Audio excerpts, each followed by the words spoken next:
My friends, we gather today on the brink of disaster. The doomsday clock stands at just 90 seconds to midnight, the closest we've ever been to annihilation since the height of Cold War tensions in 1953. The Russia-Ukraine war edges us closer to nuclear confrontation. We've seen the devastation, entire cities reduced to rubble, millions displaced, and civilians killed. From Kiev to Moscow, the fighting rages on. The U.S. has approved over $67 billion in military and economic aid to Ukraine, while steadily expanding NATO eastward in violation of the spirit of the agreement following the end of the Cold War. Russia threatens nuclear retaliation if the West intervenes directly. Yet hawkish politicians downplay the risks, even suggesting limited nuclear war is winnable. But as Eisenhower warned, you cannot have this kind of war. There just aren't enough bulldozers to scrape the bodies off the streets. Sisters and brothers, we stand at the precipice of oblivion. Just a fraction of the thousands of ready warheads ignite global annihilation. So I ask you, is this the world we wish to leave our children? A world forever poisoned by radiation, with survivors struggling atop the smoldering ashes of civilization? Or can we yet summon the wisdom and courage to pull back from the brink? On this solemn anniversary of nuclear destruction, we condemn the heedless rush towards war.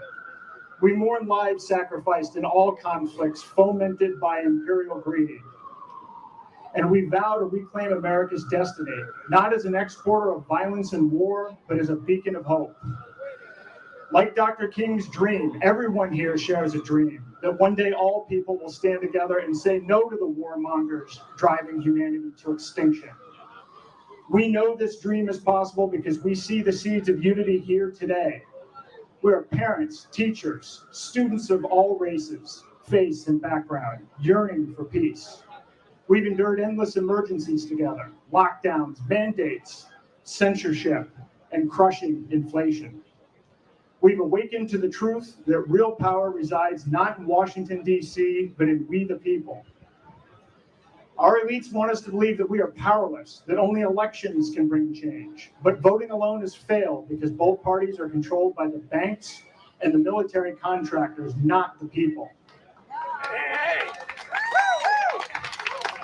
We cannot vote our way out of endless war and suffering. I'm speaking to you here today as a Republican candidate for president, not to ask for your vote, but to ask instead for you to join me in an act of radical noncompliance. You know, and I know that the winner of the 2024 election is going to be the same that it has been since 1948, the military-industrial complex and the banks. Nor as we stand in front of the United Nations can we expect the inevitable march towards one world government to be the solution, as much as Oppenheimer and others may have believed.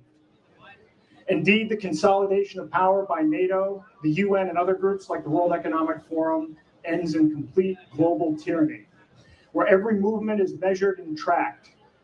Behavior is rewarded and punished as determined by a small group of self-interested elites, and free will itself is surrendered to the New World Order. This dystopian nightmare built on fear and control will not make us safer, happier, or more fulfilled. My friends, since Eisenhower's warning decades ago, the military-industrial complex has metastasized to a beast with a voracious appetite. Last year, total U.S. military spending exceeded $800 billion. The Pentagon is missing trillions and has failed 2 consecutive audits. We have over 800 bases in 70 countries worldwide. And who are the beneficiaries of this war machine? Corporations like Lockheed Martin, Raytheon, and Boeing, and a long list of politically connected defense contractors who meet in dark, smoke-filled rooms who have made trillions in death and destruction. They deploy their army of lobbyists to ensure the river of cash keeps flowing, no matter the human cost. The banks are just as complicit in this web of violence and greed. J.P. Morgan Chase, Goldman Sachs, BlackRock, and others have arranged billions in loans funding the Iraq war and Ukraine, profiting on interest in enabling military adventurism while crippling nations large and small around the world. These banks have not only harmed us as a nation by funding both sides of endless war, but as individuals. Their predatory practices have exploited minorities and the poor, and their crimes against peace are assault upon humanity itself. They impose racist redlining and predatory loans on Black and Hispanic families trying to achieve the dream of home ownership.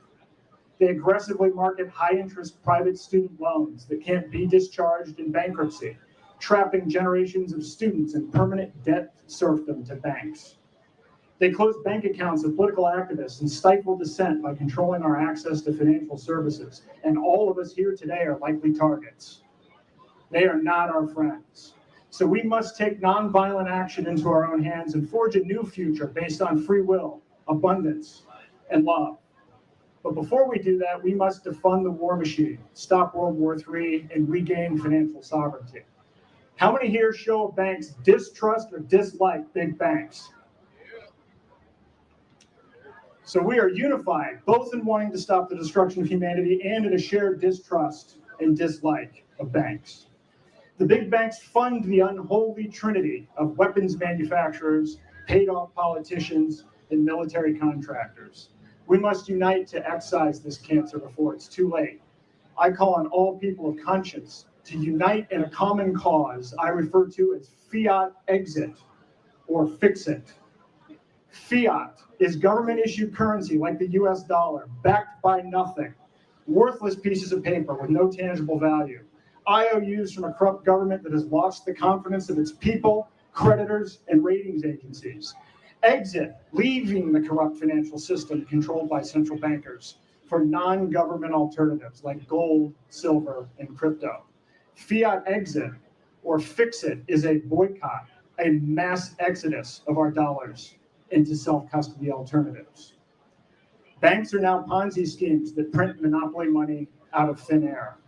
Banks are no longer required to hold any customer deposits in reserve.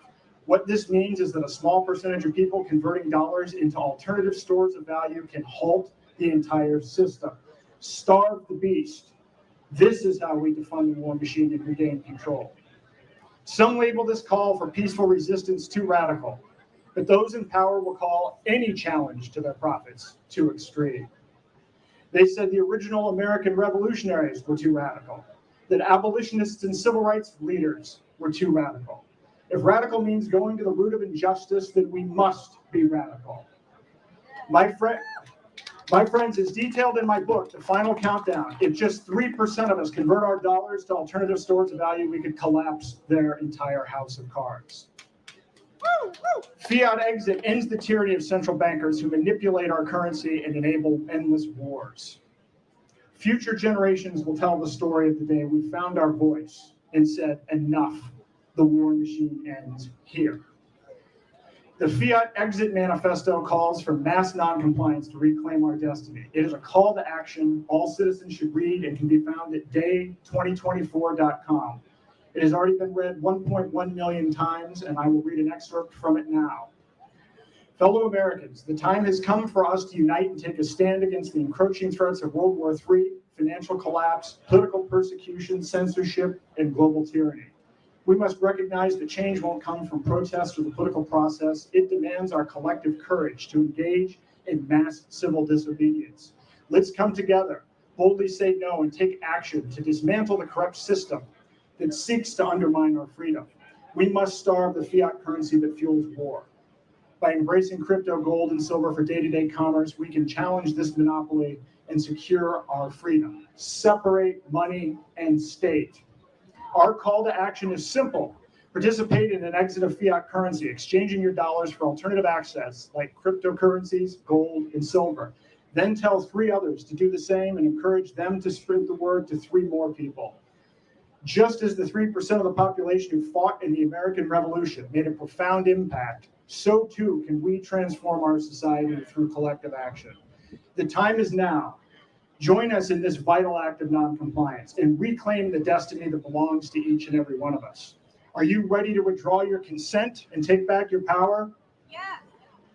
If everyone here who hears this message, whether here live in New York City or one of the 19 sister rallies from Austin to Austria, Germany to Guatemala, Chicago to Chile, or citizens streaming this worldwide, if everybody took heed, we could end the war machine within weeks. It's up to we the people. Let them hear us. Fix it now. Yeah, fix it now. Let them hear our voices across this land. Fix it now. Let them hear our voices in Kiev and Moscow. Fix it now.